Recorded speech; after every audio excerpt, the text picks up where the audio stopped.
What would you do if you spent nearly 30 years crossing deserts, oceans, mountains, and kingdoms, all without airplanes, trains, or modern maps? Just imagine that for a second. Your passport is pure curiosity. Your road is literally the entire known world. What if one person visited dozens of different civilizations, rubbed shoulders with emperors, nomads, and scholars, and left behind one of humanity's absolute greatest records of the medieval world? Well, in this explainer, we're going to take an epic journey alongside a man who did exactly that. Meet Abu Abdullah Muhammad Ibn Battuta. This is a man whose name is practically synonymous with the golden age of exploration. He traveled farther than almost anyone before the modern age, and ultimately transformed his journeys into a literal map of humanity itself. Okay, let's dive right into this, because the sheer, breathtaking scale of his journey is almost impossible to comprehend. Over the course of his lifetime, Ibn Battuta covered an estimated 75,000 miles. To put that wild number into perspective, he walked, rode, and sailed across the territories of more than 40 modern countries. 40! And his staggering mileage completely dwarfs other legendary figures. You know, we hear so much about Marco Polo, who traveled around 15,000 miles, and the great Admiral Zheng He, who covered about 31,000 miles. But Ibn Battuta out-traveled them both combined. He secured a truly unmatched position in pre-modern history. Chapter 1. The World Before Ibn Battuta. Chapter 2. The Early Life of Ibn Battuta. So the world before our explorer set out was the 14th century. It was a vast, deeply connected medieval world woven together by sprawling trade routes. Born in 1304 in the bustling Moroccan port city of Tangier to a family of respected legal scholars, this young guy mastered Islamic law by his early 20s. Setting out completely alone in 1325, he was just 21 years old. He's riding a donkey, and he's feeling incredibly homesick as he watches his hometown fade into the distance. Now, his initial goal was simple: just perform a standard Hajj pilgrimage to Mecca. He was completely unaware he was taking his first steps toward becoming the era's greatest traveler. Chapter 3.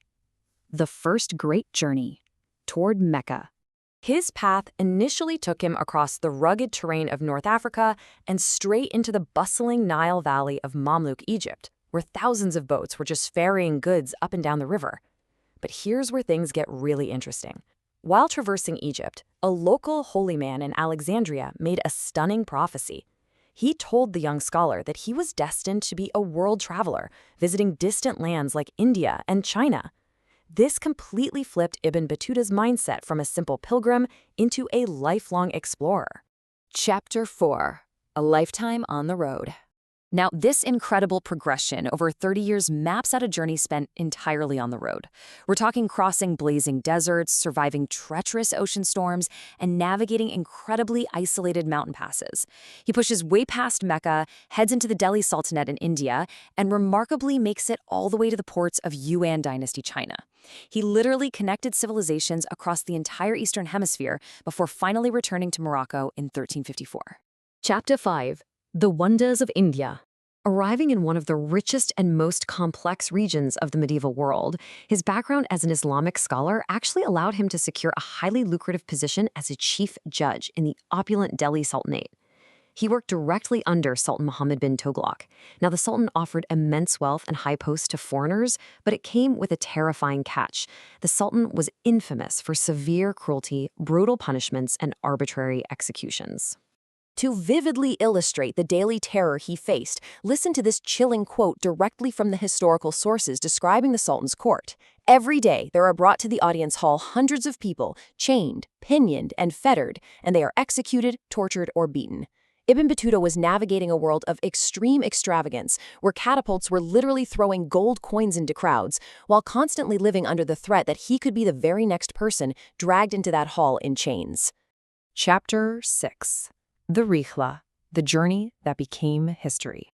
So after nearly 30 years of surviving famine, political plots, and shipwrecks, he finally returns home to Morocco in 1354. There, the Maranid Sultan commissions him to dictate his memories to a scribe named Ibn Juzai. Now, a Rihla is a classical genre of medieval Arabic travel literature, but the unbelievable 30-year journey dictated to Ibn Juzai would become the absolute pinnacle of the genre, cementing his legacy forever. Chapter 7. A Witness to Civilizations. He didn't just passively visit places, He completely embedded himself. He worked there, he married there, and he really listened to their stories, becoming the ultimate human bridge between incredibly diverse cultures. He systematically categorized the vast diversity of human life. He documented the massive gold trade and the notable autonomy of women in the Mali Empire. He witnessed the Hindu practice of sati and strict purdah in India, and he recorded the advanced stone mosques and unique sewn plank ships along the Swahili coast. But he also had a deeply human and honestly sometimes bizarre fascination with foreign flora. For example, he tried to describe a green coconut to his readers back home by comparing it to a human head. He noted that it had marks that looked like eyes and a mouth, complete with a brain-like interior and a hair-like exterior. It's so funny to think about, but he was just endlessly captivated by the unknown. Chapter 8: The Explorer and the Historian. What made him truly unique was his extraordinary memory and his unparalleled survival skills. I mean, the man outlived the Black Death, escaped pirates, and survived a horrific shipwreck off the coast of China, all to preserve a 140,000-word masterpiece. This text is effectively a time machine. It offers modern historians an indigenous perspective on the societies, economies, and customs of 14th century Eurasia and Africa that we simply wouldn't have otherwise. Ibn Battuta's passport was his relentless curiosity, and it allowed him to bridge profoundly different worlds. So, in our highly connected yet often divided modern era, what is the lasting value of that kind of deep, intercultural curiosity? It's a question worth asking ourselves as we reflect on the golden age of exploration and the man who mapped humanity itself.